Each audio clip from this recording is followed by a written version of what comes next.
नूर और बांसुरी एक जमाना था जब ढोलकपुर गांव में सब लोग प्रेम से रहते थे। उसी गांव में नूर नाम का एक नौजवान।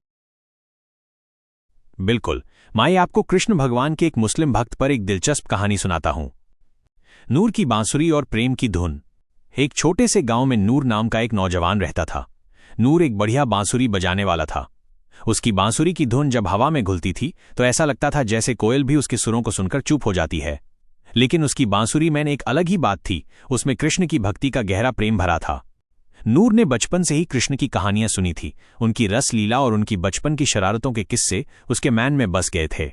हर दिन सुबह वो यमुना नदी के किनारे जाता और अपनी बांसुरी बजाता। उसकी धुन सुनकर गांव के लोग और जानवर भी वहीं जमा हो जाते दा। एक दिन गांव के मंदिर के पुजारी ने नूर को बुलाया। उन्होंने कहा, नूर, तुम्हारे बांसुरी की धुन में वो प्रेम और श्रद्धा है जो मैंने कभी किसी और में नहीं देखी।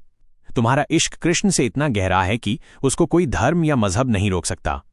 ये सुनकर नूर की आंखों में आंसू आ गए। उसने कहा, पुजारी जी, अल्लाह और कृष्ण दोनों एक ही तो हैं। प्रेम और भक्ति का कोई मजहब नहीं होता। मैंने कृष्ण को अपने दिल में पाया है और वो मेरे अल्लाह के रूप हैं।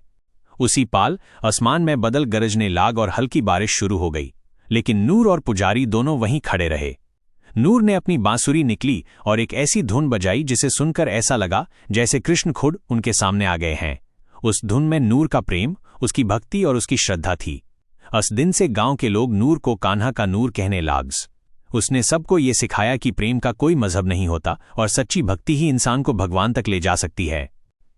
इस कहानी में नूर ने यह दिखाया कि भगवान को मानने के लिए किसी भी मजहब का होना जरूरी नहीं है, बस दिल में प्रेम और श्रद्धा होनी चाहिए।